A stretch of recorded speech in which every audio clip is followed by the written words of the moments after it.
Слагане на прости множители.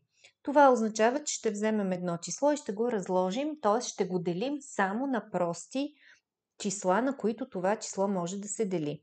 Тук имам две числа примерни, 630. Как се разлага? Записваме числото и слагаме една вертикална линия. Сега, отстрани записваме, ето тук в дясно, числото, на което ще делим. 630 е четно число, завършва на 0, т.е. дели се на 2. 2 е просто число. Ето горе съм написала част от простите числа.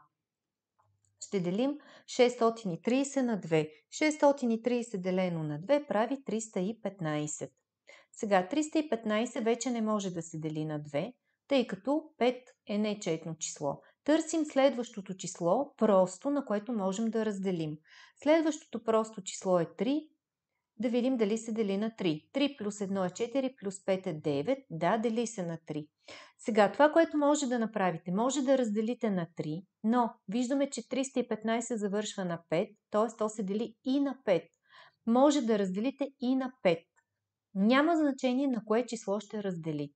В училище може да ви кажа, че трябва да ги карате по ред, по големина, но на практика няма значение. Ако се сещате, че може да разделите директно на 5, просто делите директно на 5. Няма нищо, че 5 е по-голямо от 3. 315 делено на 5 е 63. Сега 63 на 5 не може да го делим, но може да го разделим на 3, така че си делим на 3. 63 делено на 3 е 21. В дясно записваме числата, на които делим, а в ляво виждате под всяко число, което делим, записваме неговия резултат.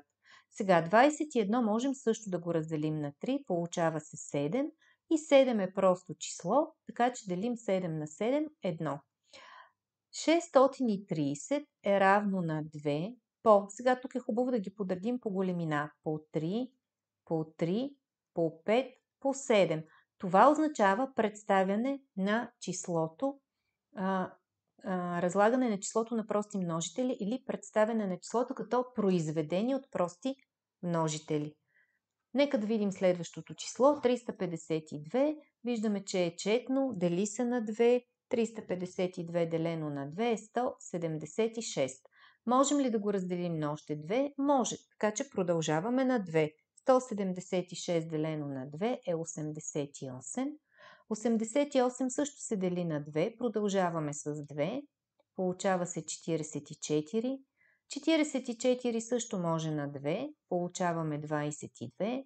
22 отново на 2. Получаваме 11. 11 вече е просто число, така че си го делим на 11 и тук е 1. Целта ни е да стигнем до 1. Виждате и на двете места. И как ще го представим като произведение от прости множители? Ами 2 по 2 по 2, само да видя колко са 1, 2, 3, 4, 5 двойки. 1, 2, 3, 4, 5 двойки по 11. Сега, там където ви се повтаря, може да го запишете като 2 на степен 5, защото имаме 1, 2, 3, 4, 5 двойки по 11.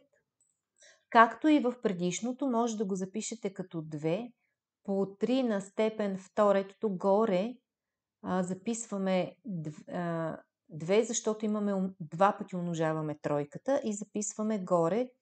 Това е степен, казва се степенен показател, който по-подробно ще учите в 6 клас. По 5, по 7. Може и по този начин да се запише.